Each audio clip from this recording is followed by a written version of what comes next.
Bonjour. Alors aujourd'hui, je vous propose une nouvelle plante sauvage et comestible. C'est le kénopode blanc. Voilà, c'est cette plante là que vous avez devant vous. Le kénopode. Non, pardon, pas le kénopode blanc. Excusez-moi. Le kénopode Bon Henri. Voilà, le bon roi Henri, le kénopode Bon Henri. Oui, parce qu'il existe d'autres espèces de kénopodes qui sont aussi comestibles, comme le kénopode blanc, etc., le rouge, et voilà.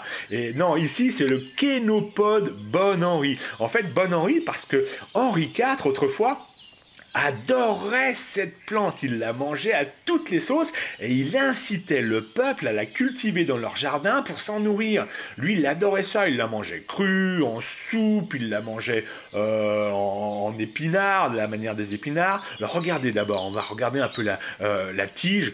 Vous allez voir, il y a un aspect un peu farineux à la base. Si vous passez le doigt dessus, ça s'en va. Ça s'en va. Voilà. Et un peu moins sur le haut de la plante. Mais on ne mange pas la tige, hein, on ne mange que les feuilles.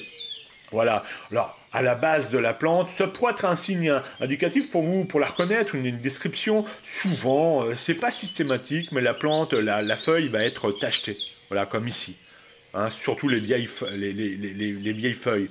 Donc vous allez prélever plutôt les feuilles sur lesquelles il n'y a pas les taches. Non pas que ça soit mortel ou toxique, hein, du tout. Hein. C'est vrai que visuellement, c'est pas très joli, ça donne pas trop envie. Voilà. Donc ici, vous avez l'inflorescence de la plante. Alors, c'est des toutes petites fleurs vertes.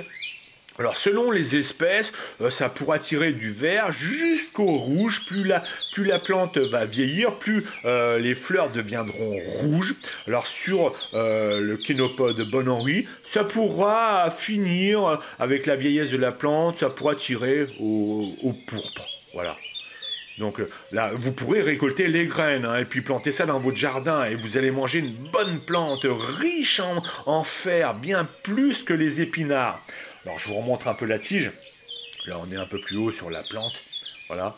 Alors, quand je dis qu'elle est riche en fer, elle est bourrée de magnésium, de potassium, de calcium et j'en passe. Elle a la vitamine A, elle a la vitamine... Alors, plusieurs du groupe B. La B6, j'ai un peu oublié, je sais plus exactement. Elle a la vitamine C.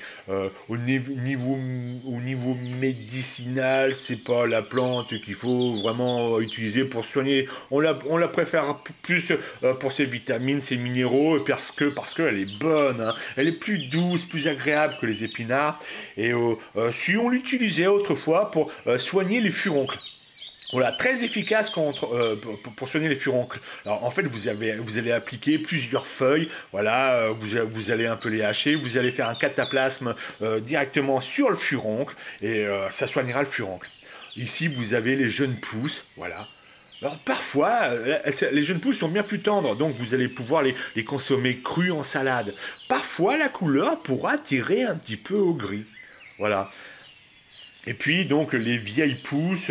D'ailleurs on dit souvent que les vieilles pousses, on les appelle voilà, les pousses à faire de flèches. Parce que ça rappelle énormément la pointe des flèches ou la pointe des lances médiévales. Vous voyez ce que je veux dire un peu?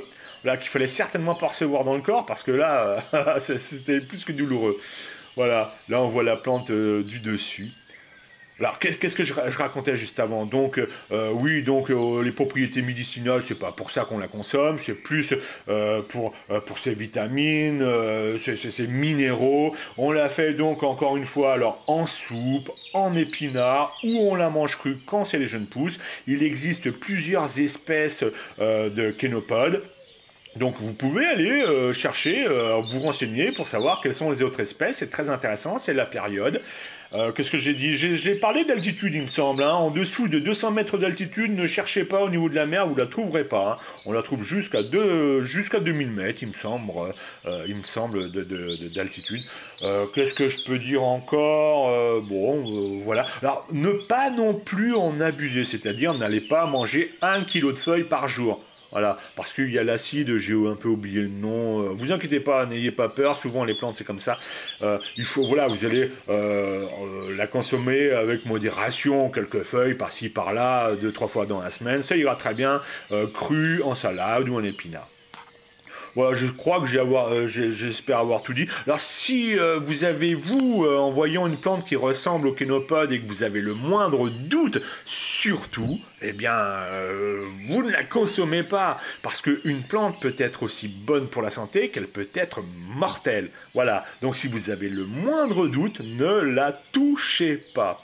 Bon, j'espère que j'aurai été assez clair, que je vous aurai intéressé à une nouvelle plante enfin une nouvelle plante peut-être pour vous, et je vous donne rendez-vous pour une prochaine plante comestible également.